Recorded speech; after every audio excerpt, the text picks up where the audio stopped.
أعوذ بالله من الشيطان الرجيم. بسم الله الرحمن الرحيم.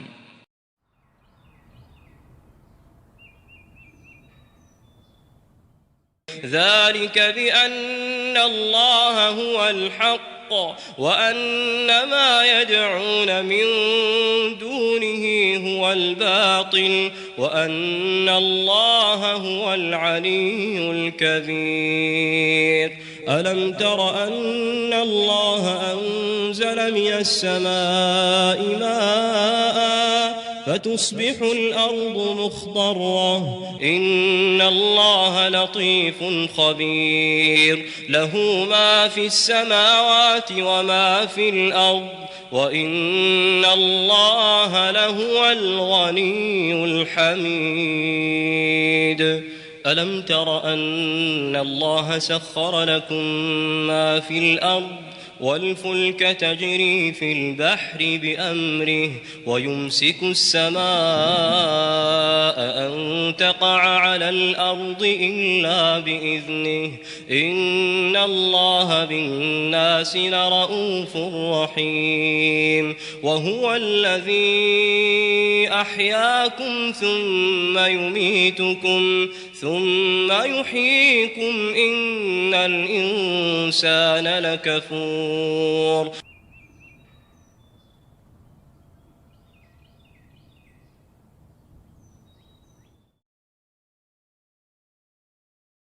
اللہ تعالیٰ سے بات کر رہے ہیں. سبحان اللہ.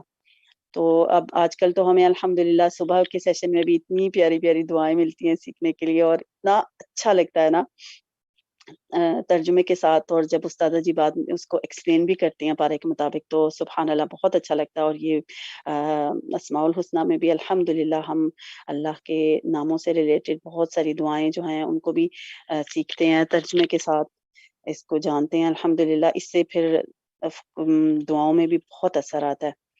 اور الحمدللہ آج کل تو رمضان ہے تو یقیناً آپ سب بہت زیادہ دعائیں کر رہے ہوں گے، خوب فائدہ اٹھا رہے ہوں گے اس مہینے سے، برکتوں کے مہینے سے. تو ہمیں بہت زیادہ دعائیں مانگنی ہے، یہ بھی اللہ کا فضل ہے، اللہ کی رحمت ہے کہ ہم دعائیں مانگ سکیں. اور اللہ کی رحمت اور فضل کے بغیر ہم کچھ نہیں ہیں، ہم کچھ بھی نہیں کر سکتے. اللہ اکبر کبیرہ. اور اس کے علاوہ آپ سسٹرز شیئر کریں کہ آپ پہلے یہ بتائیں نا کہ آپ لوگ یہ دعا پڑھتے ہیں نا، یقیناً آپ پڑھتے ہوں گے. تو اب پہلے پڑھنے میں اور اب کے پڑھنے میں ڈفرینس آیا؟ آپ لوگوں کو ڈفرینس فیل ہوا اس کو سمجھنے کے بعد، اس نام کو سیکھنے کے بعد آپ کو کیسا محسوس ہوا؟ جی آف کورس ڈفرینس واقعی دل سے انسان مانگتا ہے نا. اور اس کے علاوہ آپ لوگوں نے اس نام سے اپنے لیے کیا لیا، عمل کی بات کچھ آپ بھی پلیز شیئر کریں نا. جی استاذہ جی ہمارے ساتھ ہیں انشاءاللہ. ہم دیکھتے ہیں آج کون سا ہم نام سیکھنے والے ہیں. جزاکم اللہ خیر. السلام علیکم ورحمۃ اللہ وبرکاتہ. اعوذ باللہ من الشیطان الرجیم. بسم اللہ الرحمن الرحیم. السلام علیکم ورحمۃ اللہ وبرکاتہ. الحمد للہ بنعمتہ تتم الصالحات لا حول ولا قوۃ الا باللہ. اللہ تعالیٰ کا لاکھ لاکھ شکر ہے کہ اس نے ہمیں ابھی تک اس سیریز کے سننے اور سنانے پہ فوکس رکھا ہوا ہے، جمایا ہوا ہے. ہم دعا کریں گے کہ ہر نام کے ساتھ ساتھ ہمارے اللہ تعالیٰ کے ساتھ تعلق کے اندر پختگی بھی آئے اور ہم اپنے اندر عمل بھی محسوس کریں، کیونکہ سب کچھ کر لیں گے لیکن اگر عمل نہیں ہوگا تو وہ فائدہ نہیں ہوگا. تو آئیے دیکھتے ہیں آج اس سیریز میں اللہ سبحانہ تعالیٰ کے نام النافع اور الضار.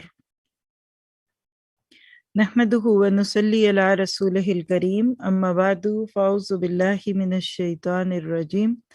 رب اشرح لي صدري ويسر لي امري واحلل عقدة من لساني يفقهوا قولي.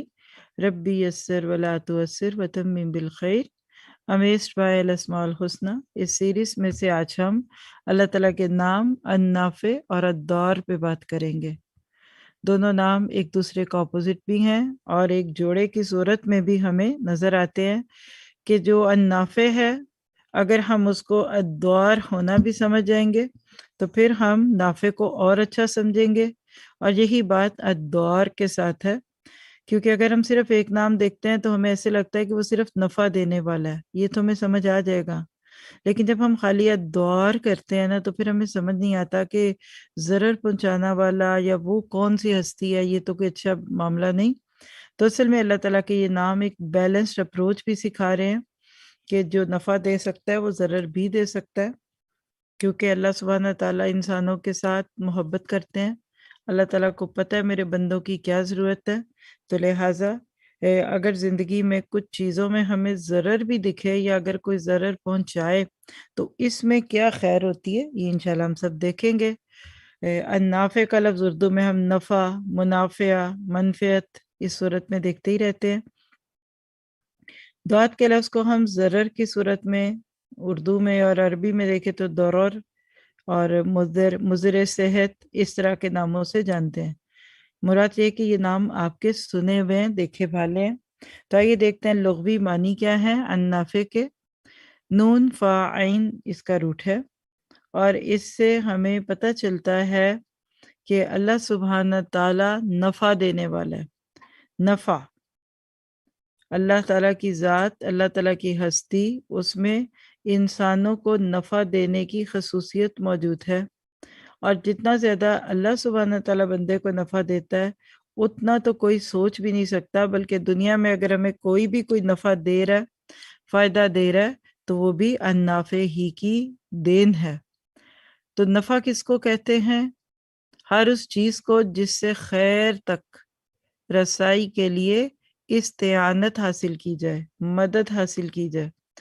کسی بھی قسم کی خیر انسان لے سکتا ہے، وہ مال بھی خیر ہے، ان الانسان لحب الخیر لشدید، اور وہ لن تنالوا البر حتی تنفقوا مما تحبون کے آگے بھی خیر ہے. یعنی خیر ایک جنرل ورڈ ہے، کبھی کبھی مال کے لیے آتا ہے لیکن عمومی طور پہ ہر وہ چیز جو انسان کو فائدہ دے. اردو میں بہت بولتے ہیں خیر خیریت ہے، سب ٹھیک ہے. یہ جو لفظ ہے نا خیرات، وہ بھی اسی سے، نیکیوں سے بھری ہوئی چیز، خیر سے بھری ہوئی. ہمارے لیے تو یہ لفظ اتنا پسندیدہ نہیں ہے، اور خاص طور پہ جب ساتھ لفظ صدقہ بھی لگ جائے کہ صدقہ و خیرات ہے، ہم سوچتے پتہ نہیں کوئی چھوت چیز ہے. حالانکہ ہر اچھی نیکی، ہر چیز خیر ہے. کل معروف صدقہ. تو کیا پتہ چلا کہ ہر خیر تک پہنچنے کے لیے جس چیز سے مدد طلب کی جاتی ہے وہ نفع ہوتی ہے. مال کی صورت میں جب پروفٹ یا نفع آتا ہے وہ بھی اس میں یہی ہوتا ہے نا، ہم جو خریدنا چاہتے ہیں مال دے کر خرید لیتے ہیں. مال نہ ہو تو ہمیں ایسے لگتا ہے کہ اب سبھی کو ساری خیر ہی رک گئی. اسی طرح سے ایک اور چیز کہ جس سے استعانت حاصل کی جائے یا وسیلہ بنایا جائے، یعنی کسی چیز کو وسیلہ، ظاہر پیسہ وسیلہ ہے، وسیلہ مین ہے، ٹول ہے. اگر آپ کے پاس روپے پیسے نہ ہوں تو آپ چیزیں نہیں خرید سکتے. ایسی ہے جیسے آپ کے پاس چولہا نہ ہو تو ہم کھانا نہیں بنا سکتے. تو آپ کہہ سکتے ہیں کہ نفع خیر کا نام ہے اور اس کی ضد ضرر ہے. ضاد رو، ضرر کا لفظ ضاد رو سے ہے، اور الضار ضرر دینے والا. النافع کون ہے؟ سب سے زیادہ نفع پہنچانے والا، ہمیشہ نفع پہنچانے والا، اور الضار ضرر پہنچانے والا. تو ضرر کس کو کہتے ہیں یہ بھی سمجھنا ہوگا. تو الضر کے معنی ہوتے ہیں بدحالی، کہتے ہیں بڑا برا حال ہے، بدحالی. خواہ اس کا تعلق انسان کے نفس سے ہو، مثلا علم، فضل اور عفت کی کمی. یعنی اگر آپ علمی طور پہ کسی کو کمزور دیکھے تو وہ بدحال ہے، یہ الگ بات ہے کہ ہمیں نہیں لگتا. پھر طرف فضل، فضیلت، اس کے کسی بھی دوسرے سے کمپیئر کریں تو اوپر ہونے کی بات کر لیں، الگ، ایکسٹرا. اور عفت کہتے ہیں پاک دامنی کو، عفاف، ہاں، اف کے لفظ سے اصل میں. تو کیا پتہ چلا کہ اگر یہ تین چیزیں نہ ہوں تو یہ انسان کا کون سا برا حال ہے؟ انسان کی عقل اور انسان کے ذہن کی بدحالی ہے. ٹھیک ہے، خواہ بدن سے ہو، جیسے کسی عضو کا ناقص ہونا، مثلا جسم میں کوئی کمی ہے، ایک ہاتھ کی انگلیاں نہیں ہیں، پاؤں ٹیڑھے ہیں، ٹانگ چھوٹی بڑی ہے، آنکھ میں کچھ عیب ہے تو اس کے لیے بھی ضرر کا لفظ ہے۔ اسی طرح قلت مال اور جاہ کے سبب ظاہری حالت کا برا ہونا، جب مال نہیں ہوگا کھائے گا نہیں، گھر نہیں ہوگا ہوم لیس ہو جائے گا، کپڑے نہیں ہوں گے سردیوں میں ٹھٹھرتا رہے گا لیکن موٹے کپڑے نہیں ہوں گے۔ اور اسی طرح سے جاہ کیا تھی جگہ، یعنی کسی جگہ اس کو کوئی عہدہ نہیں ہے، کوئی اس کی سے نہیں ہے، کوئی اس کو بڑا نہیں سمجھتا، کوئی اس کی عزت نہیں کرتا، کوئی اس کی قدر نہیں کرتا۔ اب یہ سارے لفظ سوچ کر سوچئے لفظ الدار، اللہ سبحانہ تعالیٰ کی ہستی کے اوپر کتنا سچتا ہے یہ۔ ہم دنیا میں مختلف لوگوں کے بارے میں گمان کرتے ہیں کہ وہ ہمیں تکلیف دیتے ہیں، اور ہر وقت ہمارے دلوں میں جو بدگمانیاں آتی ہیں نا، اور اسی طرح سے پھر ہم بدگمانیوں سے بڑھ کر اس کے بارے میں assumptions کرتے ہیں، فلاں نے نظر لگا دی، فلاں میرا دشمن، اس نے لیگ پولنگ کی، اس نے میرا رشتہ نہیں ہونے دیا، اس نے میرے میاں کی جاب ہٹوا دی۔ یہ ساری بدگمانیاں آتی تب ہے جب آپ کا اللہ سبحانہ تعالیٰ کے ناموں کے ساتھ تعلق گہرا نہیں ہوتا۔ اللہ تو کہتا ہے کہ میرے سوا کوئی ہے نہیں جو نفع دے، اور میرے سوا کوئی ہے نہیں جو نقصان دے۔ پیچھے آپ پڑھ چکے نا، اللہم لا مانی لما آتیت ولا موتی لما منعت۔ اگر دیکھا جائے نا تو المانے سے الدور ہے، اسی کا ہم مانی ہے، اور اسی طرح سے معطی سے النافع ہے، وہ عطا کرنے والے تھا، یہ نفع دینے والا ہے۔ تو کسی بھی قسم کی کمی کو ضرر کہتے ہیں۔ قرآن پاک میں یہ مختلف طرح سے آتا ہے، کبھی جنگیں مراد ہے، کبھی بھوک مراد ہے، کبھی اور کوئی ظاہری چیزوں کی کمی بیشی کی وجہ سے یہ لفظ استعمال ہوتا ہے۔ تو پھر آپ دیکھیں گے کہ جب نفع یہ ہے اور ضرر یہ ہے تو پھر نافع کون ہے؟ نفع دینے والا، وہ جو مدد اور فائدے دے، وہ جس نے ہر وہ چیز بنائی جو نفع دیتی ہے، وہ جو پسندیدہ حالات بناتا ہے، پسندیدہ حالات بناتا ہے، وہ ذات جو مسلسل اپنی تمام مخلوق کو اچھائی اور ہر وہ چیز پہنچاتا ہے جو انہیں فائدہ دے رہی ہے، وہ ذات جس کے ذریعے سے ہر ضرورت پوری کی جاتی ہے۔ ذرا سا اپنے اوپر لے کر سوچئے، ایک سیکنڈ کے لیے آکسیجن رک جائے تو کیا بنے گا؟ اللہ سبحانہ تعالیٰ کی اس ہستی کو، اس مقام کو، اس کے پہچاننے کے لیے حقیقت میں ایک انسان کو بہت آنکھیں کھول کے جینے کی ضرورت ہے، اندر باہر ادھر سے ادھر۔ اور اللہ تعالیٰ کے اس نام کو پڑھنے کے بعد پھر آپ کو یہ یقین ہو جاتا ہے کہ بس وہی کافی ہے، مجھے اور کسی کی ضرورت نہیں ہے۔ حسبی اللہ بھی تبھی سمجھ آتا ہے جب اللہ تعالیٰ کا نافع ہونا سمجھ آ جائے۔ اگر آپ اللہ کو نافع ہی نہ سمجھیں تو پھر آپ کیسے اس کے اوپر اپنی نظریں لگائیں، پھر کیسے آپ اس کو اپنی یادوں میں بسائیں؟ پھر اس طرح دور دیکھیے، اس کا اپوزٹ ہے، وہ ذات جس کی حکمت زبردستی اصلاح کا فیصلہ کر سکتی ہے، یعنی ہمیں نہیں پتا ہوتا ہمارے لیے کیا چیز صحیح ہے کیا غلط ہے، تو دور کو پتا ہوتا ہے ہماری ذات کی، ہمارے حالات کی اصلاح کیسے ہونی ہے، تو وہ ہمیں حکمتوں کے ساتھ اصلاح کی خاطر کبھی کبھی کیا کرتا ہے، وہ مشکل حالات پیدا کرتا ہے تاکہ غلط رویوں کی اصلاح ہو سکے۔ جی مشکلات میں ذرا بندہ اپنی اکڑ سے باہر آ جاتا ہے نا، وہ جو بہت پھول رہا ہوتا ہے اور اکڑ رہا ہوتا ہے نا، انسان ذرا سا اس سے پیچھے ہو جاتا ہے۔ اسی طرح سے یا ان کی حوصلہ شکنی ہو، یعنی انسان کی تربیت ہوتی ہے۔ آج بھی دیکھیے ذرا سی مشکل آتی ہے سے بھیگی بلی بن کے بیٹھ جاتا ہے انسان، مصیبت انسان کی استاد بن جاتی ہے۔ شرط دیکھیے کہ آپ اس سے سبق سیکھیں۔ جس استاد کا آپ سبق نہ لیں وہ آپ کو کتنے دن برداشت کرے گا؟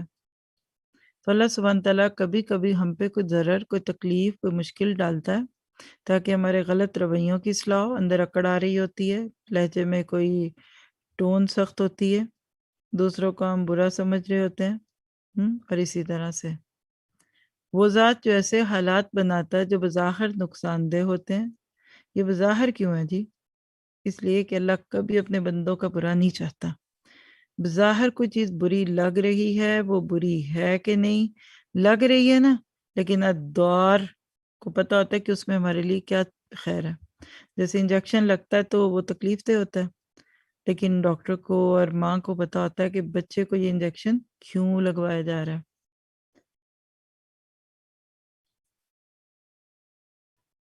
اب ان دونوں تعریفوں کو سامنے رکھنے سے آپ کے ذہن میں کافی اچھا کانسیپٹ کلیئر ہو گیا ہوگا نا اس بات کا کہ اللہ تعالیٰ کا الدور ہونا عیب نہیں ہے، خیر ہے.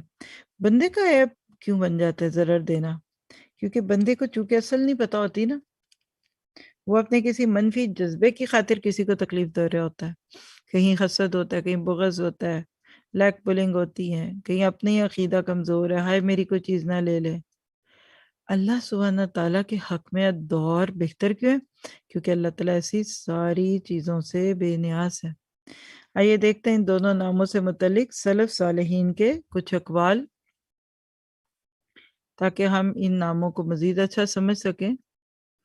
تو امام رازی کہتے ہیں کہ الدار جل جلالہ وہ ذات ہے جو نافرمان بندوں کو اپنی نعمتوں سے محروم رکھ کر سزا دیتا ہے، اور ان نافع جل جلالہ وہ ذات ہے جو فرما بردار بندوں کو اپنی توفیق اور احسان سے فائدہ پہنچاتا ہے. سبحان اللہ. یعنی ایک ہی وقت میں دونوں کام اللہ تعالیٰ بذات خود کرتا ہے. دنیا میں تو ایسا نہیں ہوتا. ایک چیز اگر میٹھی ہے تو کڑوی نہیں ہے، کڑوی ہے تو میٹھی نہیں ہے، یا ٹھنڈی ہے یا گرم ہے، یا گرم ہے تو یا ٹھنڈی ہے. اللہ کے لیے کوئی مثال نہیں ہے. ایک ہی وقت میں نافع بھی ہو اور دور بھی ہو. کیسے؟ یہ اس کا کمال ہے. چھوٹی سی مثال سمجھ آ رہی ہے کہ جیسے آپ بجلی کا کنیکشن گھر میں ڈالتے ہیں، آپ دن رات اس سے مختلف کام لیتے ہیں نا الیکٹرانکس کے. فریج بھی چلتی ہے آپ کا، اوون بھی چلتا ہے، اور اسی طرح کمپیوٹرز بھی چلتے، لائٹس بھی جلتی، پنکھے بھی چلتے. لیکن آپ بجلی کی تار کو کھلا پکڑ لیں، اس کے اوپر پلاسٹک اتراؤ، یا آپ کسی چیز کو بجلی سے پلگ ان کر کے اس چیز کو کے اوپر پانی ڈال دیں، آگ کے بس کر دیں، تو نقصان ہوگا نا. تو آپ کیا کہہ سکتے ہیں کہ بجلی اپنی ذات کے ساتھ بری ہے؟ نہیں، اچھی ہے. یس، دور نہیں ہے، وہ نافع ہے. ان نافع ہے وہ اللہ کی عزتی کو سمجھیے. یعنی بجلی فائدہ دیتی ہے، آف کورس فائدہ دے رہی ہے. وَأَمَّا مَا يَنْفَعُ النَّاسَ فَيَمْكُثُ. اور اگر یہ ساری انوینشنز مسلمز نے کی ہوں تو ان کے لیے صدقہ جاری ہے. جتنے لوگ بجلی سے اچھے کام لیں گے، اگر نیت ان کی اچھی ہوتی ہے. لیکن جب آپ بجلی کو مس یوز کرے تو وہ آپ کے لیے ضرر رساں بنتی ہے. اسی طرح اللہ سبحانہ تعالیٰ اپنے مزاج کے اعتبار سے نافع ہے. کبھی کبھی حکمت کے تحت دور بن جاتا ہے. اس کو پتا ہوتا ہے کہ بہت چینی جو میٹھی ہے وہ بھی ان کے حق میں بہتر نہیں، بہت کاربوہائیڈریٹس بھی ان کے حق میں بہتر نہیں ہے. ٹھیک ہے، اس لیے وہ پھر آپ کو روکتا ہے. اب ہمیں لگ رہا ہوتا ہے کہ چینی سے روک کے ہم پہ تکلیف ڈالی گئی، ہمیں کھانے سے روکا گیا، ہمیں دکھ ہوا. بٹ الدور کو پتا ہوتا ہے کہ یہ کسی چیز سے آپ کو روک لیا جانا آپ کے جسم کے لیے کتنا ضروری تھا. تو آپ کہہ سکتے ہیں کہ الدور وہ ہستی جس کو نمبر 1 اپنے بندوں کو نعمتوں سے محروم رکھ کر سزا دینی ہوتی ہے. اور یہ کن بندوں کے ساتھ ہوتا ہے؟ جو واقعی کو حد توڑتے ہیں، کرمنلز. اور اس کے برعکس فرما بردار بندوں کو اپنی توفیق اور احسان سے فائدہ پہنچاتا ہے. تو اللہ تعالیٰ کے ناموں کو جب پڑھیں نا تو اس کے بارے میں ضرور کہا کریں. اللہ ہمارے دل میں کسی نام کے بارے میں کوئی غلط تصور نہ آئے. بعض دفعہ علم نہیں ہوتا نا، تو بعض لوگ اللہ تعالیٰ کے بارے میں بھی کمنٹس دے رہے ہوتے ہیں، مجھے تکلیف دی، اچھا میں پوچھوں گی مجھے کیوں پکڑا، میرا کیا معاملہ تھا، میرا کیا قصور تھا. کبھی نہ کہیں ایسے جملے، یا آپ کو اور زیادہ اللہ تعالیٰ کی نظروں میں مجرم بنا دیں گی.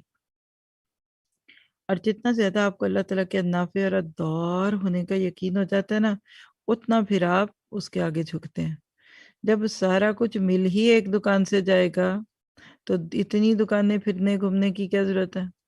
اسی طرح جس بندے کو یہ یقین ہوتا ہے نا کہ میرے سارے کام اللہ نے کرنے ہیں، تو وہ اپنا وقت ضائع نہیں کرتا ادھر جاؤ ادھر جاؤ، اس کے آگے ہاتھ پھیلا، اس کے آگے کاسا پھیلا، اس کو اچھا کیا اس کو برا کیا، اس کو اتنا بتا ہوتا ہے کہ انما اشکو بسی و حسنی الی اللہ، اللہم لا مانع لما اعطیت ولا معطی ہے۔ پھر وہ اللہ تعالیٰ کے ایک ایک نام کے ساتھ تعلق مضبوط کرتا ہے۔ اب اسی کو اگر ہم عربک میں دیکھیں تو کیا بنا؟ الدار الذی یدر العاصین، عاصین بحرمانہ، والنافع الذی ینفع الطائعین بتوفیقہ و احسانہ۔ اسی طرح سے ایک اور تعریف لیجئے، ایک اور قول ہے الدار اور النافع، اللہ رب العزت کے ان مبارک ناموں میں سے ہیں جنہیں ساتھ ملا کر ذکر کرنا بہتر ہے۔ ان دونوں کے جمع کرنے میں ذات کے لیے نفع اور نقصان پر قادر ہونے کی صفت بن جاتی ہے، اور یہ کہ جو ذات نفع اور نقصان پر قادر نہ ہو، اس سے نہ کسی فائدے کی امید ہوتی ہے، نہ کسی خوف کا خوف ہوتا ہے، کسی نقصان کا خوف رکھا جا سکتا ہے۔ آپ کہہ سکتے ہیں اس میں اس بات ہے ثابت کرنا، اور اس بات کا کیا بات ثابت ہو رہی ہے اس سے؟ کہ خیر اور شر اللہ تعالیٰ کی طرف سے ہوتا ہے۔ ایسے ہی ہے نا، ظاہر ہے اگر وہ نافع ہے اور الدوار ہے تو پھر خیر اور شر وہی دے گا نا۔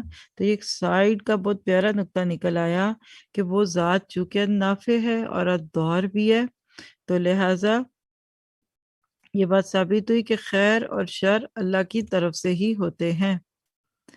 اور یہ معنی بھی پایا جاتا ہے کہ وہ نقصان دہ چیزوں کو اپنی لطیف حکمت سے فائدہ مند چیز میں بدل لیتے ہیں۔ جی، یہ بھی ایک بہت بڑی خوبی ہے اللہ سبحانہ تعالیٰ کی۔ آپ دیکھیے کہ جب اللہ تعالیٰ چاہیں تو زہر قاتل کے لیے شفا بخش دے، جس طرح وہ جب چاہیں اس کے ذریعے سے موت دے دیں، تاکہ اس بات کا علم ہو جائے کہ اسباب نقصان اور فائدہ دونوں تبھی پہنچا سکتے ہیں جب ان کے ساتھ اللہ تعالیٰ کی مرضی اور ارادہ شامل ہو جائے۔ اور اس ساری پیراگراف سے یہ بھی اس سارے پیراگراف سے یہ بات بھی سمجھ آتی ہے کہ نفع و نقصان کا مالک اور چیزوں میں نفع اور نقصان کی تاثیر رکھنے والی ذات وہی الدار اور النافع ہے۔ اور یہی وہ جملے ہیں جس کو پڑھنے کے بعد بندے کو اللہ تعالیٰ کے آگے جھکنے اور ٹوٹنے کو دل کرتا ہے، اس لیے کہ ہم اپنے رب کو اتنا اچھا جانتے بھی نہیں ہیں، اللہ تعالیٰ نے ہمارے لیے کیا معاملے رکھے۔ تو بہرحال یہ شان دعا ایک بک ہے، اس کے 94 پیج پہ۔ اس طرح زجاج کہتے ہیں کہ ان دونوں ناموں کو ساتھ ذکر کرنے کا مقصد ہی کیا ہے کہ دونوں مل کر مکمل معنی ادا کرتے ہیں۔ اللہ تعالیٰ ہی نفع اور نقصان دینے والا ہے، اس کی یہ کامل قدرت پر دلالت کرتے ہیں اور حکمت پر بھی۔ سب اچھائیاں اور برائیاں اس کے ہاتھ میں ہیں، وہ تمام بھلائیوں کا مسبب الاسباب اور برائیوں کو دفع کرنے والا ہے، یعنی اس کو اپنے سے بندے سے دور کرتا ہے۔ آئیے دیکھتے ہیں کہ قرآن پاک میں یہ نام کیسے ہیں۔ تو سورۃ الاعراف کی آیت نمبر 188 دونوں ہی دیکھیے گا، آپ کو صفات دکھیں گے اس میں۔ قُلْ لَا أَمْلِكُ لَكُمْ لِنَفْعِي قُلْ لَا أَمْلِكُ لِنَفْسِي نَفْعًا وَلَا ضَرًّا إِلَّا مَا شَاءَ اللَّهُ وَلَوْ كُنْتُ أَعْلَمُ الْغَيْبَ لَاسْتَكْثَرْتُ مِنَ الْخَيْرِ وَمَا مَسَّنِيَ السُّوءُ إِنْ أَنَا إِلَّا نَذِيرٌ وَبَشِيرٌ لِقَوْمٍ يُؤْمِنُونَ۔ اے محمد صلی اللہ علیہ وسلم، ان سے کہیے کہ میں اپنی ذات کے لیے کسی نفع اور نقصان کا اختیار نہیں رکھتا، اللہ ہی جو کچھ چاہتا ہے وہ ہوتا ہے۔ اگر مجھے غیب کا علم ہوتا تو میں بہت سارے فائدے اپنے لیے حاصل کر لیتا اور مجھے کبھی کوئی نقصان نہ پہنچتا۔ میں تو محض ایک خبردار کرنے والا اور خوشخبری سنانے والا ہوں ان لوگوں کے لیے جو میری بات مانے۔ کتنا خوبصورت پیغام ہے اس آیت کا۔ اللہ کے نبی، ساری انسانیت کے امام، آپ سے بڑے بڑے معجزات ظاہر ہوئے، لوگوں نے آپ سے دین کے راز سمجھے، لوگوں نے آپ کی راہ پر چلنے سے بزرگی حاصل کی۔ اللہ تعالیٰ نے آپ سے ہی کہا کہ آپ خود بتائیں لوگوں کو کہ قُلْ لَا أَمْلِكُ لِنَفْسِي نَفْعًا۔ اب مجھے بتائیے اگر لوگوں کو صرف اسے ایک آیت کا ترجمہ سمجھا دیا جائے بتا دیا جائے تو کبھی شرک ہو، کبھی دنیا میں دوسروں کے ساتھ دل خراب ہوں، دل کھٹے ہوں؟ نہیں، کبھی بھی نہ ہوں۔ اللہ تعالیٰ آپ کو جب یہ کہہ رہا ہے تو پھر کسی اور کی کیا مجال ہے؟ آپ نے خود لوگوں کے سامنے اپنا حال بیان کیا ہے کہ مجھے تو نہ قدرت حاصل ہے، نہ میں غیب جانتا ہوں، اور میری قدرت کا تو یہاں سے اندازہ لگاؤ کہ میں تو اپنی جان کے لیے نفع نقصان کا مالک نہیں، دوسروں کو کیا بھلائی دوں گا۔ اور واقعی اگر مجھے خیر آتی، لَاسْتَكْثَرْتُ مِنَ الْخَيْرِ، اگر میں غیب دان ہوتا، میری قدرت ہوتی وہاں تک، تو میں تو ہر فائدہ لے لیتا۔ لیکن ایک بندے کو پتہ ہے پہلے سے کہ کیا ہونا ہے، تو وہ وہی ٹکٹ خرید لے گا، وہ خیر کی چیزیں لے لے گا۔ لیکن اللہ تعالیٰ نے یہ پورے کا پورا اختیار آپ کو بھی نہیں دیا، صرف اللہ کو پتہ ہے۔ غیب دان ہوتے تو پتہ چل جاتا کام پہلے سے کیسے ہونے، انجام دیکھ کر کام شروع کرتے، پھر ہاتھ ہی نہ ڈالتے اس کام میں جو اچھا نہ ہوتا۔ تو کہہ لیجئے کہ غیب دانی صرف اللہ کی شان ہے، اور نبی صلی اللہ علیہ وسلم پیغمبر تھے۔ آج بہت سارے لوگ یہ غلوف کرتے نہ سمجھی میں، نیت ان کی ایسی نہیں ہوتی، بس کہہ لیں کہ ابھی کتاب اس طرح نہیں سمجھ آئی نا۔ تو ایسے معاملات میں ہمیشہ رکھیے کہ اللہ کے نبی کو آپ اللہ کے ساتھ نہیں کھڑا کر سکتے، صرف اللہ کی شان ہے یہ۔ آپ تو پیغمبر ہے، پیغمبروں کا کام کیا ہوتا ہے کہ برے کاموں کے انجام سے خبردار کریں اور نیک کاموں پر خوشخبریاں دیجیے۔ یہ بات بھی ان کو ہی فائدہ دیتی ہے جن کے دلوں میں یقین ہو، اور یقین پیدا کرنا اللہ کا کام ہے۔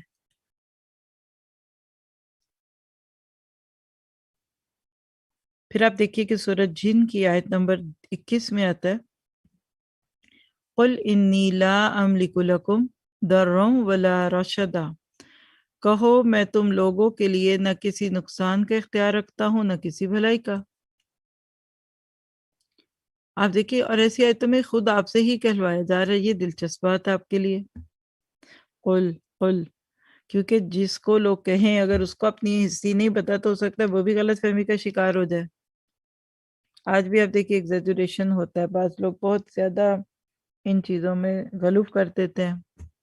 پھر تیسری آیت سورۃ مائدہ کی 76 ہے، قُلْ أَتَعْبُدُونَ مِن دُونِ اللَّهِ مَا لَا يَمْلِكُ لَكُمْ ضَرًّا وَلَا نَفْعًا وَاللَّهُ هُوَ السَّمِيعُ الْعَلِيمُ۔ ان سے کہو کیا تم اللہ کو چھوڑ کر اس کی پرستش کرتے ہو جو نہ تمہارے لیے نقصان کا اختیار رکھتا ہے نہ نفع کا، حالانکہ سب کی سننے والا اور سب کچھ جاننے والا تو اللہ ہی ہے، اور کسی کا یہ مقام نہیں ہے۔ اسی طرح سے آپ دیکھیں سورۃ الانعام کی آیت نمبر 71، قُلْ أَنَدْعُو مِن دُونِ اللَّهِ مَا لَا يَنفَعُنَا وَلَا يَضُرُّنَا، اے محمد صلی اللہ علیہ وسلم ان سے پوچھو کیا ہم اللہ کو چھوڑ کر ان کو پکارے جو نہ ہمیں نفع دے سکتے ہیں اور نہ نقصان؟ تو آپ کہیں گے کہ نہیں اللہ یہ تو ہم نہیں کر سکتے، یہ تو ہمیں نہیں کرنا۔ تو کیا پتہ چلا کہ اللہ کے سوا کسی کے ہاتھ میں نفع اور نقصان نہیں ہے۔ پھر آگے لیجیے سورہ یونس 18، وَيَعْبُدُونَ مِن دُونِ اللَّهِ مَا لَا يَضُرُّهُمْ وَلَا يَنفَعُهُمْ، یہ لوگ اللہ کے سوا ان کی پرستش کر رہے ہیں جو ان کو نقصان نہ پہنچا سکے نہ نفع۔ آپ دیکھ رہے ہیں کیسے کھرچ کے بندے کا عقیدہ درست کیا جا رہا ہے، اور آج اسی کی کمی نے لوگوں کو جا کر قبروں پہ کھڑا کر دیا اور مٹی کے سٹیچوز پہ کھڑا کر دیا۔ پھر سورہ یونس کی آیت 106 ہے، وَلَا تَدْعُ مِن دُونِ اللَّهِ مَا لَا يَنفَعُكَ وَلَا يَضُرُّكَ، اور اللہ کو چھوڑ کر کسی ایسی ہستی کو نہ پکار جو تجھے نہ فائدہ دے سکے نہ نقصان پہنچا سکے۔ کتنا انسان بھولا ہے کہ اتنی بڑی ہستی کو چھوڑ کر دوسروں کو پکارے، اور ان کو پکارے جو ویسے ہی نہیں سنتے۔ اور اگر انسانوں کو بھی انسان اپنا کوئی دکھ سناتا ہے، کبھی کوئی اویلیبل ہوگا کبھی نہیں، کبھی آپ کو میسج کا جواب فوراً آ جائے گا، کبھی 2 ہفتے نہ آئے گا۔ یہ اللہ کی شان ہے۔ پھر سورۃ طٰہٰ کی آیت 109 دیکھیے، یومئذ لا تنفع الشفاعۃ الا من اذن لہ الرحمن ورضی لہ قولا، اس روز شفاعت نفع نہ دے گی الا یہ کہ کسی کو رحمان اس کی اجازت دے اور اس کے بارے میں سننا پسند کرے۔ پھر آیت 13 سورۃ حج، یدعو لمن یضرہ اقرب من نفعہ لبیس المثوی ولبیس العشیر، وہ ان کو پکارتا ہے جن کا نقصان ان کے نفع سے قریب تر ہے، بدترین ہے اس کا مولا اور بدترین ہے اس کا رفیق۔ تو جتنا اس کے بارے میں سوچتے جائیں گے اتنا آپ کا دل کھلتا جائے گا۔ ایک اور آیت بھی لے لیجئے، سورۃ فتح کی آیت نمبر 11، سراسر نفاق والے لوگوں کی باتیں ہیں۔ سَيَقُولُونَ لَكَ الْمُخَلَّفُونَ مِنَ الْأَعْرَابِ شَغَلَتْنَا أَمْوَالُنَا وَأَهْلُونَا فَاسْتَغْفِرْ لَنَا يَقُولُونَ بِأَلْسِنَتِهِم مَّا لَيْسَ فِي قُلُوبِهِمْ قُلْ فَمَن يَمْلِكُ لَكُم مِّنَ اللَّهِ شَيْئًا إِنْ أَرَادَ بِكُمُ الْيُسْرَ إِنْ أَرَادَ بِكُمُ الضَّرَّ وَلَا أَوْ أَرَادَ بِكُمْ نَفْعًا بَلْ كَانَ اللَّهُ بِمَا تَعْمَلُونَ خَبِيرًا۔ کتنا خوبصورت مفہوم ہے اس کا۔ اے نبی صلی اللہ علیہ وسلم، بدوی عربوں میں سے جو لوگ پیچھے چھوڑ گئے تھے وہ اب آ کر ضرور آپ سے کہیں گے کہ ہمیں ہمارے مالوں اور بال بچوں کی فکر نے مشغول کر دیا، یعنی وہاں بھی گھر کا ہی غم تھا۔ آپ ہمارے لیے مغفرت کی دعا کیجئے۔ یہ لوگ اپنی زبانوں سے جو بات کہتے ہیں وہ بات ان کے دلوں میں نہیں ہوتی۔ ان سے کہنا اچھا یہی بات ہے تو کون تمہارے معاملے میں اللہ کے فیصلے کو روک دینے کا کچھ بھی اختیار رکھتا ہے؟ اگر وہ تمہیں نقصان پہنچانا چاہے یا نفع دینا چاہے، تمہارے اعمال سے تو اللہ تعالیٰ باخبر ہی ہے۔ تو کیا پتہ چلا؟ اب اس میں مردوں کا کاروبار اور گھر اور جائیدادیں اور عورتوں کے لیے گھر اور بچے۔ کسی کے بھی پاس یاد رکھیے کہ گنجائش نہیں ہے کہ سب چھوڑ چھاڑ کر بیٹھ جائے۔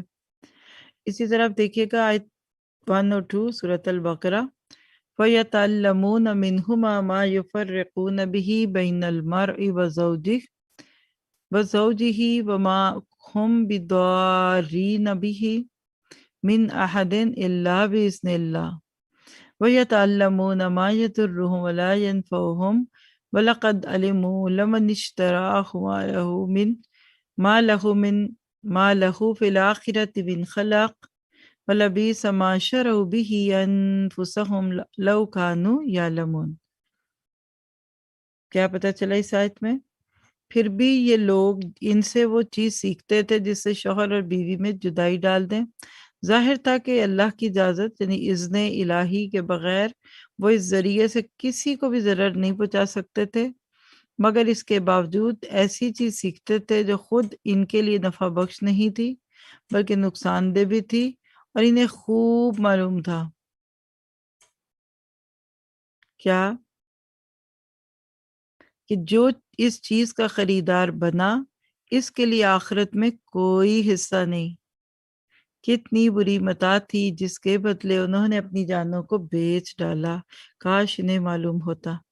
پہلے تو دعا کریں کہ اللہ ہمیں اور ہماری نسلوں کو بھی جادو ٹونے اور ان ساری آفات سے بچا لے جس کا جہالت کی وجہ سے لوگ شکار ہوتے ہیں۔ اسلام میں اس کی قطعاً کوئی گنجائش نہیں ہے۔ بہت سارے لوگوں نے اگر ایسی چیزوں میں کہیں اپنے آپ کو ڈالا ہوا ہے تو اس کی وجہ کیا ہے کہ وہ خود اپنے پاؤں پہ کلہاڑی مارنے والے ہیں۔ اپنے لیے ہمیشہ یہ دعا کیا کریں کہ مالک تو مجھے ہمیشہ اس بات کی توفیق دے کہ میں تیرے رستے میں جب نکلوں، جب تو مجھے زندگی میں کوئی کام کا موقع دے تو میں اس کو کر لوں۔ آپ دیکھیے کہ آپ کے میرے لیے یہ کتنا اہم ہے نا معاملہ۔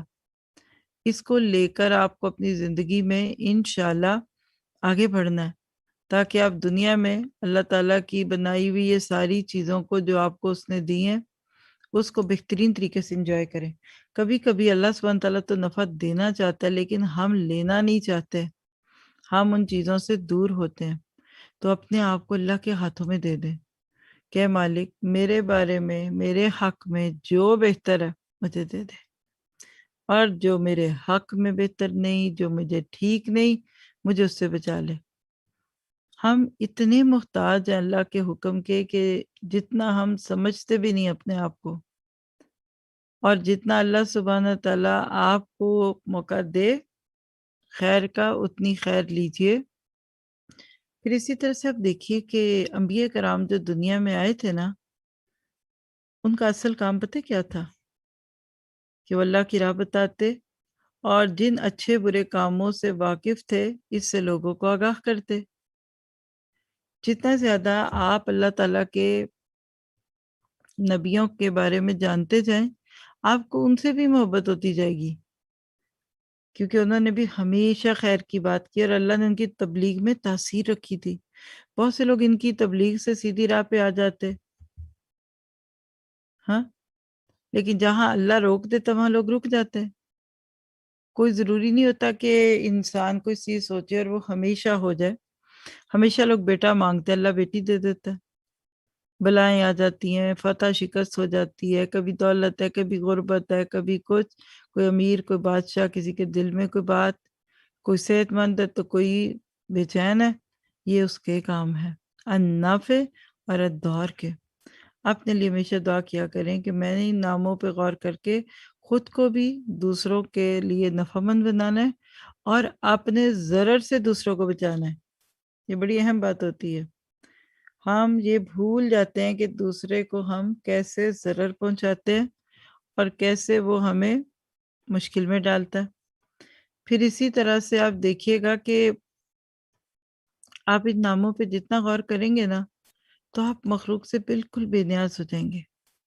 آپ کو محسوس ہوگا کہ سب چھوٹے ہیں، پتلے۔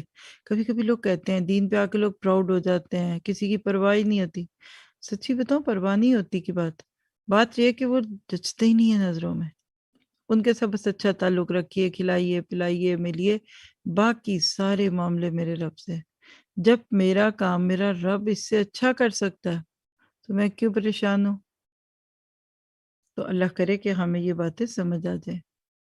پھر احادیث دیکھ لیتے ہیں ان ناموں سے متعلق۔ ابن عباس رضی اللہ عنہ کہتے ہیں کہ ایک دن میں نبی صلی اللہ علیہ وسلم کے ساتھ سواری پر پیچھے تھا۔ آپ نے فرمایا کہ لڑکے، بے شک میں تمہیں چند اہم باتیں بتلا رہا ہوں، تم اللہ کے احکام کی حفاظت کرو، وہ تمہاری حفاظت کرے گا۔ تم اللہ کے حقوق کا خیال رکھو، اسے تم اپنے سامنے پاؤ گے، اور جب تم کوئی چیز مانگو تو صرف اللہ سے مانگو۔ سب ڈوریاں کاٹ رہا ہے اللہ تعالیٰ، کہتے صرف مجھ سے مانگو۔ ہے دنیا میں کوئی ایسا جو کہتا صرف مجھ سے مانگو؟ وہ کہے گا نہیں، سب سے مانگو، مجھ سے نہ مانگو۔ تو اللہ تعالیٰ کہتے صرف مجھ سے مانگو، جب مدد چاہو تو مجھ سے طلب کرو، اور یہ بات جان لو کہ اگر ساری امت بھی جمع ہو کر تمہیں نفع پہنچانا چاہے یا تمہیں اس سے زیادہ کچھ بھی نقصان، تو وہ نہیں پہنچا سکتی سوائے اس کے جو تمہارے نصیب میں لکھ دیا ہے۔ اگر وہ تمہیں کچھ نقصان پہنچانے کے لیے جمع ہو جائے تو اس سے زیادہ کوئی نقصان نہیں پہنچا سکتا۔ جتنا اللہ نے نہ چاہا ہو یا جتنا اللہ نے چاہا بس اتنا پہنچے گا۔ قلم اٹھا لیے گئے اور تقدیر کے صحیفے خشک ہو گئے۔ اللہ اکبر کبیرہ۔ اور اس کو بھی اگر اللہ ہی کبھی بدلنا چاہے تو بدلتا ہے۔ اور یہ روایت جامع ترمذی کی 2516 میں ہے۔ تو نفع و نقصان اس کے ہاتھ میں، چھوٹی بڑی بات، بڑی چھوٹی بات، سب اس کی شان ہے، سب اس کے آگے عاجز ہیں۔ اللہ سبحانہ تعالیٰ نے دنیا میں لوگوں کو مختلف چیزوں میں ڈال کر ہر چیز سکھا دی۔ آپ دیکھیے کہ بہت سارے کام لوگ کرتے ہیں، جہالت ہوتی ہے، نہ سمجھی ہوتی ہے۔ انبیاء کرام اور جو اللہ کے نیک ولی تھے، اولیاء کرام کے طور پہ جو گزر چکے، وہ ہمیشہ اللہ کی راہ دکھاتے تھے۔ جن اچھے برے کاموں سے واقف ہیں ان سے لوگوں کو آگاہ کرتے، اور اسی طرح سے آپ دیکھیے کہ انہوں نے کبھی نہیں کہا کہ ہم سے مانگنا، ہماری قبروں پہ آنا، کبھی اپنے تصرف کی بات نہیں کی کہ ہم جسے چاہے مار دیں، جس کی برات کو پانی میں سے نکال دیں، بیٹا دے دیں، بیٹی دے دیں، آئی بلاؤں کو ٹال دیں، مرادیں برلائیں، فتح و شکست دیں، تونگر بنائیں۔ کسی نے دعویٰ نہیں کیا۔ یہ تو بہت بڑا دعویٰ ہے۔ کوئی امیر وزیر بن جائے ہمارے پاس آنا تو تمہاری حکومت بچ جائے گی، کسی کے دل میں ایمان ڈال دیں، کسی سے چھین لیں، بیمار نتھنگ۔ سب نے یہ بتایا کہ اللہ کی شان ہے۔ تو جب وہ کرتا ہے تو پھر یہ کہاں سے آ جاتی ہیں چیزیں جو آج لا علمی میں اور ہمارے معاشرے کے جاہل طبقے میں، بڑے لوگوں میں، پڑھے لکھوں میں بہت کم ہے، لیکن کچھ لوگوں میں تعویذ، چھلے، من کے، امام ضامن، اور اس طرح کی خرافات پہن کر نقصان سے بچنے کی کوششیں کرنا جہالت پہ مبنی ہے، کیونکہ نفع و نقصان صرف اللہ کے ہاتھ میں۔ آپ لفظ بھی دیکھیں نا، تعویذ، اس کو کیا کہتے ہیں عربی میں؟ پتہ ہے آپ کو؟ تعویذ تو اعوذ سے نا، اعوذ باللہ سے، معوذ، معاذ، معوذتین، ٹھیک ہے، معاذ نام بھی اسی سے ہے، لیکن اس کو تمیمہ کہتے ہیں، گلے میں لٹکانا کسی دھاگے میں ڈال کر۔ حدیث میں آتا ہے کہ جس نے ایسی کوئی چیز پکڑی اللہ اس کو اسی کے حوالے کر دے گا۔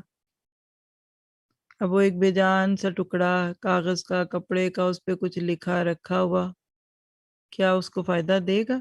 نہیں دے گا۔ صحیح بخاری کی روایت ہے، آپ نے فرمایا کہ میری امت میں سے 70,000 کے قریب لوگ بغیر حساب کے جنت میں داخل کر دیے جائیں گے۔ یہ وہ لوگ ہوں گے جو جھاڑ پھونک نہیں کراتے، فال نہیں دیکھتے اور داغ کر علاج نہیں کرتے، بلکہ اپنے رب پر بھروسہ کرتے ہیں۔ اللہ ہمیں انہی میں کر دے۔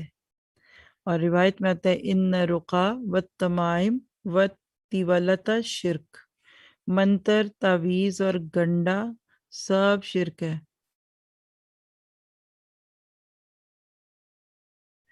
اب دیکھیے جو ان چیزوں کو سوچے نا کہ ان چیزوں نے میرے لیے خیر ڈال دینی ہے، تو وہ ٹھیک نہیں ہوتا۔ پھر اسی طرح سے آپ دیکھیے کہ اللہ کے نبی نے فرمایا، صحیح بخاری کی روایت ہے 5165، کوئی شخص اپنی بیوی کے پاس آئے ہم بستری کے لیے تو یہ دعا پڑھے، بسم اللہ اللہم جنبنا الشیطان و جنب الشیطان ما رزقتنا، یعنی بسم اللہ اللہم جنبنا کا بھی ایک لفظ آتا ہے ہم دونوں کو، اور یہاں جنب الشیطان ما رزقتنا کا بھی لفظ ہے بعد میں، اور وہ کیا ہے کہ میں اللہ کے نام سے شروع کرتا ہوں، اے اللہ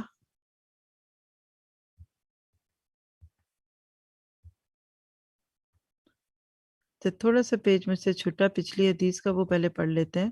یعنی جو ہم حدیث پڑھ رہے تھے نا، تو اس میں سے ایک اور بھی آگے روایت تھی کہ جب یہ آیت اتری کہ وانذر عشیرتک الاقربین، تو اللہ کے نبی نے قریش کو بلایا، جب وہ جمع ہو گئے تو آپ نے عمومی حیثیت سے سب کو اور خاص کر اپنے خاندان اور لوگوں کو نام لے لے کر بلایا، اے کعب بن لوئی کی اولاد اپنے آپ کو آگ سے بچا لو، اے مرہ بن کعب کی اولاد اپنے آپ کو آگ سے بچا لو، اے عبد مناف کی اولاد اپنے آپ کو آگ سے بچا لو، اے بنو ہاشم کی اولاد اپنے آپ کو آگ سے بچا لو،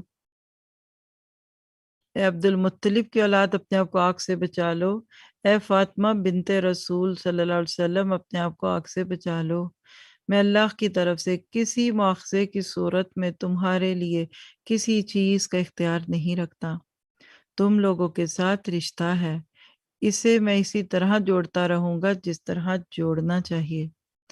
صحیح مسلم کی یہ روایت ہے 501۔ تو اس سے بھی دیکھیں اللہ کے نبی نے کوئی دعویٰ تو نہیں کیا نا کہ میں فائدہ دوں گا اور تم نہیں دے سکتے، ہاں۔ پھر اسی طرح سے آپ دیکھیے 70,000 لوگوں کے جنت میں جانے کی بات ہم نے دیکھ لی۔ پھر شوہر کا بیوی کے پاس آ کر یہ دعا پڑھنا، اللہم جنبنا الشیطان و جنب الشیطان ما رزقتنا، میں اللہ کے نام سے شروع کرتا ہوں، اے اللہ شیطان کو مجھ سے دور رکھ اور شیطان کو اس چیز سے بھی دور رکھ جو اولاد ہمیں تو عطا کرے، پھر اس عرصے میں ان کے لیے کوئی اولاد نصیب ہو جائے تو اسے شیطان کبھی ضرر نہ پہنچا سکے گا۔ اللہ نے کتنے خوبصورت طریقوں سے یہ چیزیں بھی سکھا دی۔ پھر آپ نے فرمایا کہ میں اللہ کا بھیجا ہوا رسول ہوں، جب تمہیں کوئی ضرر لاحق ہو تو پکارو، وہ تم سے اس ضرر کو دور فرما دے گا، جب تم پر کوئی خشک سالی ہو اور تم اسے پکارو تو وہ تمہارے لیے غلہ اگا دے گا، اور جب تم کسی چٹیل میدان میں ہو یا پھر تمہاری اونٹنی گم ہو جائے تو اگر تم اس اللہ سے دعا کرو تو وہ اسے لے آئے گا۔ یہ ابو داؤد کی روایت ہے 5084۔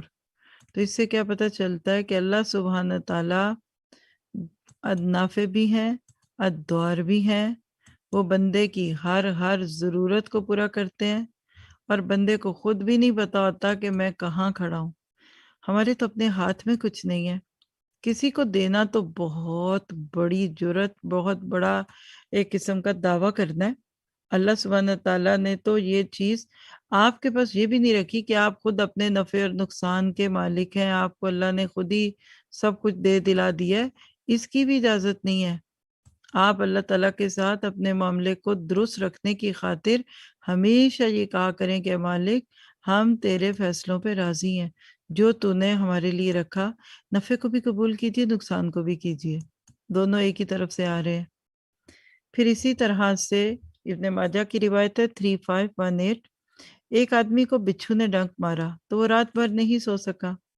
اللہ کے نبی سے عرض کیا گیا کہ فلاں شخص کو بچھو نے ڈنک مار لیا اور وہ رات بھر نہیں سویا، اور بچھو کہتے ہیں اسکارپیو کو۔ آپ نے فرمایا اگر وہ شام کے وقت یہ دعا پڑھ لیتا، اعوذ بکلمات اللہ التامات من شر ما خلق، یعنی میں اللہ تعالیٰ کے مکمل کلمات کے ذریعے پناہ مانگتا ہوں ہر اس چیز کے شر سے جو اس نے پیدا کی، تو بچھو کا اسے ڈنک مارنا صبح تک ضرر نہ پہنچاتا۔ اللہ اکبر کبیرہ۔ ہم اعتماد سے اور یقین سے پڑھیں تو ہمیں بھی ایسے ہی ہو، تو صبح اور شام کی دعاؤں میں لازم کر لیجئے ان چیزوں کو پڑھنے کے لیے۔ اسی طرح سے اگر ان ناموں سے متعلق دعائیں دیکھ لیں اور اذکار دیکھ لیں تو 3 بار صبح اور 3 بار شام بسم اللہ الذی لا یضر مع اسمہ شیء فی الارض ولا فی السماء وہو السمیع العلیم، اللہ کے نام سے، وہ ذات جس کے نام کے ساتھ کوئی چیز زمین میں اور آسمان میں نقصان نہیں دے سکتی، اور وہ سننے والا جاننے والا ہے۔ یہ مسند احمد کی روایت ہے 5503۔ اور یقین کیجیے ان چیزوں کا بہت اثر ہوتا ہے۔ بچوں کو شروع سے سکھائیے، خود بھی عادت بنائیں، کوئی چیز پیچھے نہ کیجیے، اس سے انشاءاللہ آپ کو فائدہ ہی ہوگا۔ پھر اسی طرح 3 بار صبح اور 3 بار شام اعوذ بکلمات اللہ التامات من شر ما خلق، میں اللہ کے مکمل کلمات کے ذریعے پناہ مانگتا ہوں ہر اس چیز کے شر سے جو اس نے پیدا کی۔ ابن ماجہ کی روایت ہے 3518۔ اللہ ہمیں ان کو بھی پڑھنے کی توفیق دے۔ پھر اسی طرح آپ دیکھیے ضرر سے بچنے کے لیے آپ کے جو فیصلے ہوتے ہیں، کوئی مشورے، کوئی کام جو آپ نے آگے کرنا ہے، اس سے پہلے استخارہ کر لیا کریں۔ طبرانی اوسط کی روایت ہے 6627 انس بن مالک سے کہ جس نے استخارہ کر لیا وہ کبھی نامراد نہیں ہوگا، یعنی نقصان نہیں اٹھائے گا، اور جتنا زیادہ آپ کو یقین ہوتا جائے گا اللہ کے ان کاموں کا، اس کے اوپر آپ اتنا ہی فائدہ اٹھا لیں گے۔ پھر اسی طرح سے آپ دیکھیے کہ ایک دعا ہے جو بیمار کو پڑھ کے سنانی چاہیے، اذھب الباس رب الناس واشفی انت الشافی لا شفاء الا شفاؤک شفاء لا یغادر سقما، اے لوگوں کے رب اس بیماری کو دور فرما، تو ہی شفا دینے والا، لہٰذا شفا عطا فرما، شفا صرف تیری ہی طرف سے ہے، ایسی شفا عطا فرما جو کسی قسم کی بیماری نہ چھوڑے۔ تو یہ دعا بھی ہمیں صحیح روایت سے ملتی ہے اور بیماروں کو پڑھ کے دینی چاہیے۔ ابن ماجہ کی روایت ہے یہ 252۔ پھر اسی طرح اور بھی بہت خوبصورت کلمات ہیں، جیسے حسبی اللہ لا الہ الا ہوا، تو ایسے شخص کو بھی اللہ تعالیٰ کہتے ہیں کہ کوئی چیز اس کو ضرر یا نقصان نہیں دے گی۔ ایک شخص آپ کے پاس آیا، اس کے ہاتھ میں پیتل کا چھلا تھا، عمران بن حسین یہ روایت لاتے ہیں، تو پوچھا گیا ما ہذہ، یہ کیا ہے؟ کہنے لگا من الواہنہ، یہ واہنہ یعنی ایک مرض تھا، اس کی بیماری کے لیے پہنا۔ قال اما انہ لا تزیدک الا وہنا انبسخ عنک فانک لو مت وہی علیک ما افلحت ابدا، فرمایا اس کو اتار دو، یہ تمہاری کمزوری میں اضافہ کرے گا، اور اگر تمہیں سال میں موت آ گئی تو تم نجات نہیں پا سکو گے۔ اور امام ابن الاسیر کہتے ہیں کہ واہنہ ایک ایسی بیماری ہے جس میں کندھے یا پورے بازو کی رگ پھول جاتی ہے، اور اس تکلیف سے نجات کے لیے دم بھی کیا کرتے تھے لوگ، تو آپ نے منع کیا کیونکہ وہ پھر اسی کو سب سمجھنے لگ جاتے ہیں نا۔ عقبہ بن عامر کی روایت ہے من تعلق تمیمتن فلا اتم اللہ لہو ومن تعلق وداعتن فلا ودع اللہ لہو، جس شخص نے بیماری کے تحفظ کے لیے کوئی تعویذ لٹکایا اللہ اس کی مراد پوری نہ کرے، بد دعا ہے اصل میں، اور جس نے سیپ باندھی اللہ اسے آرام نہ دے، کیونکہ یہ چیزیں پھر یہ اعتقاد کا حصہ بنتی ہے نا۔ اور وہ جو اوپر ہم نے 70,000 فرشتے 70,000 لوگوں کے بغیر حساب جنت میں جانے کی حدیث پڑھی نا، تو اس کی عربی بڑی خوبصورت ہے، لا یسترقون ولا یتطیرون ولا یقتبون وعلی ربہم یتوکلون، یعنی ایک سیکوینس ہے۔ تو اپنے معاشرے سے اس گندگی کو بھی دور کرنا ہے، اللہ ہمیں ایسی سمجھ دے کہ ہم لوگوں کو چڑ میں چڑھائے اور غصہ دلائے بغیر اس طرح کے ان کے معاملات بدل سکے۔ پھر اسی طرح آپ ایک بات یاد رکھ لیجئے کہ کوئی انسان تقدیر نہیں بدل سکتا۔ نبی ولی کو انسان کیوں پکارتے ہیں کہ وہ اللہ کے قریب کر دیں، اور اگر وہ قریب نہ کریں گے تو کیا آپ نہیں ہوں گے؟ اور کبھی مثال دیتے ہیں کہ دیکھیں بادشاہ ہے، اس کے پاس پہنچنے کے لیے درباری چاہیے اور چھت پہ جانے کے لیے سیڑھی چاہیے، تو کیا آپ اللہ تعالیٰ کے لیے ایسا سوچتے ہیں؟ نعوذ باللہ۔ تو پھر کیا ہے الموعظۃ الحسنہ؟ پہلی بات حقیقی نفع اور نقصان کا مالک اللہ کو سمجھیے۔ کوئی نبی یا ولی کسی کو اللہ کی اجازت کے بغیر نہ تو نفع دے سکتا ہے نہ نقصان۔ بظاہر نقصان دہ چیزیں مثلا جادو، تعویذ وغیرہ، وہ بھی اللہ کے حکم کے بغیر نقصان نہیں پہنچا سکتے۔ پھر صبح و شام حفاظت کے اذکار پڑھتے ہوئے بھی یہی عقیدہ رکھیے کہ یہ حفاظت یہ اذکار نہیں بلکہ اللہ کرتا ہے، یعنی پڑھتے ہیں تو پھر اللہ ایسا کرتا ہے۔ اللہ کے علاوہ کسی کو نفع نقصان کا مالک سمجھتے ہوئے غیب میں پکارنا اصل میں شرک ہے۔ پھر طرح یوم آخر کی تیاری کیجیے، آخرت کے لیے تیار رہیں، جس دن کوئی رشتہ داری کام نہیں آئے گی نہ سفارش، اگر آپ کے اپنے اعمال اچھے نہیں ہوں گے۔ ابو ہریرہ سے روایت ہے کہ جب آیت اتری وانذر عشیرتک الاقربین، تو اللہ کے نبی نے یہی کہہ دیا تھا، تو آپ نے کہہ دیا تو پھر آپ اور میں کیوں کیسے اپنے آپ کو میں بچا سکتے ہیں؟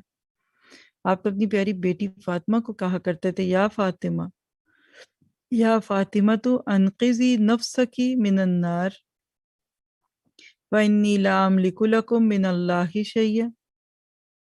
تو اللہ تعالیٰ سے دعا ہے کہ وہ ہمارے عقائد کی اصلاح فرما دے، اور پھر ہر موقع پہ رجوع اللہ کیجیے، وہی مشکلوں کو ٹالتا ہے، وہی بگڑیاں بناتا ہے۔ پھر یہ بھی یاد رکھیے کہ دنیا دھوکے کا سامان ہے، اس کا نفع اور نقصان عارضی ہے، اس سے آپ کو صبر آ جائے گا، اور حقیقی نفع نقصان آخرت کا نفع یا نقصان ہے۔ اس لیے اخروی فائدوں کے بدلے دنیاوی فائدے نہیں لینے۔ دنیا اور آخرت میں فائدے حاصل کرنے کی دعا پڑھیے، ربنا آتنا فی الدنیا حسنتم وفی الآخرتی حسنتم وقنا عذاب النار۔ تو یہ تھے اللہ تعالیٰ کے دو خوبصورت نام، اللہ ہمیں اس سے فائدہ لینے والا بنائے۔ اسی طرح بظاہر نقصان دہ حالات میں بھی یقین رکھیے کہ خیر چھپی ہوتی ہے اللہ کی طرف سے، جو وقت آنے کے بعد پتہ چلتی ہے۔ اللہ تعالیٰ کہتے ہیں سورہ بقرہ میں وَسَأَن تَكْرَهُ شَيْئًا وَهُوَ خَيْرٌ لَكُمْ وَسَأَن تُحِبُّوا شَيْئًا وَهُوَ شَرٌّ لَكُمْ۔ ہو سکتا ہے تمہیں ایک چیز ناگوار گزرے اور وہی تمہارے حق میں بہتر ہو، اور ہو سکتا ہے کہ ایک چیز تمہیں پسند ہو اور وہی تمہارے حق میں بری ہو۔ اور سورۃ کہف میں جو حضرت موسیٰ علیہ السلام اور خضر کا قصہ ہے، وہ بھی ہمیں یہی سکھاتا ہے۔ تو اب آپ لوگ مائک لیجئے، ویڈیو ہے پلے کر دیجئے، اور آپ شیئر کرنا چاہیں تو مائک لے سکتے ہیں۔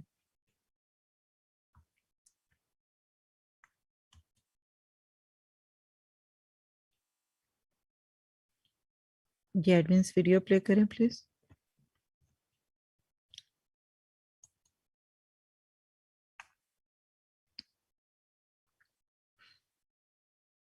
اللہ تعالیٰ کے ہر نام کو جذب کیا کریں، خیر کے ساتھ، بہتریوں کے ساتھ، قبولیت کے ساتھ۔ اللہ تعالیٰ آپ سے یہ چیزیں لے۔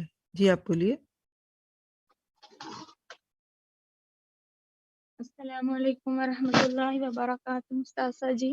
وعلیکم السلام ورحمۃ اللہ۔ استاذہ جی میں انڈیا سے بول رہی ہوں، میرا نام رفت ہے۔ میں نا آپ کا فرسٹ ٹائم پارہ نمبر 5 جو آیا تھی کہ اللہ تعالیٰ آپ کو عذاب دے کر کیا کرے گا. تو مجھے اتنی پسند آئی کہ میں نے پھر آپ کا یہ 2020 کا دورہ قرآن سنا، لیکن وہ میں نے آف لائن سنا، آن لائن نہیں سنا. تو ایسا ہوتا تھا کہ ابھی آدھا گھنٹہ سننا ہے، ابھی 1 گھنٹہ سننا ہے. پھر میں نے آپ کا سبیل الجنہ 2020 جوائن کیا. الحمدللہ بہت اچھا محسوس ہوا. لیکن اب جو آن لائن آپ کا سن رہے ہیں وہ پتہ نہیں وقت کب گزر جاتا ہے استاذہ جی، اتنا اچھا لگتا ہے. اور ہمارے پاس یہاں انڈیا میں 6 بجے ختم ہوتا ہے اور 6:30 کو افطار ہوتی ہے، تو مطلب پتہ ہی نہیں لگتا کہ روزہ بھی ہیں ہم لوگ، ایسا لگتا ہے. اور استاذہ جی بیچ میں بہت ساری مطلب میرے بھائیوں نے کہا کہ تم کیوں یہ اس میں جوائن کر لی، اس کے ساتھ ساتھ تم جاب بھی کر سکتی ہو. میں فارماسسٹ ہوں استاذہ جی. تو میں نے کہا کہ نہیں، میں نے بہت مشکلوں سے اس قرآن کے سفر کو جوائن کیا ہے، تو میں اسے نہیں چھوڑوں گی کبھی، انشاءاللہ آخری بالکل سانس سب تک. ساتھ اللہ تعالیٰ سب کچھ کروا لیتا ہے. جی استاذہ جی، بس آپ دعا کریے کہ اگر میری شادی بھی ہوئی تو ایسے لوگوں سے ہو کہ میں اس قرآن کے سفر کو کبھی نہیں چھوڑوں، آخری سانس تک نہیں چھوڑوں. آمین. اللہ تعالیٰ ہمیشہ قرآن کا ساتھ رکھے ہمارے اور اللہ کے نبی کی بات کا. آمین اللہم آمین. آپ یہ ویڈیوز دیکھتے ہوئے بھی دیکھیے کہ کیا کائنات اللہ نے بنا دی، کیسے پوری کائنات ہمیں نفع دے رہی ہے. بظاہر اگر آپ دیکھیں دریا کو دیکھیں تو نفع دے رہے، لیکن اگر کوئی جا کے دریا میں چھلانگ مار دے گا تو پھر ضرر تو پہنچے گا نا. تو اللہ تعالیٰ نے ہر چیز میں ایک ہی وقت میں خیر بھی رکھی ہے، شر بھی رکھا ہے، نفع بھی رکھا ہے، ضرر بھی رکھا ہے. تو اللہ ہمیں حکمتیں بھی سکھاتے ہیں کہ تم اپنے آپ کو بہترین طریقے سے ہر چیز کے ساتھ لے کر چلو اور اس کی خیر کو لو اور نفع کو لو اور نقصان چھوڑ دو. اب سمندر میں کتنی خیر ہے، لیکن آپ کوئی سمندر کے بیچ میں جا کر تو چھلانگ لگا دے اندر تو کیا ہوگا. تو یہ سب چیزیں بھی ہمیں کائنات کے غور و فکر سے ملتی ہیں، کیسے کائنات مکمل ہے. میں تو یہ سوچتی ہوں جنت کیسی ہوگی. اللہ تعالیٰ ہمیں جنت میں بھی جا کر وہاں حیران ہونے والا بنا دے. جی آپ مائک لے لیں.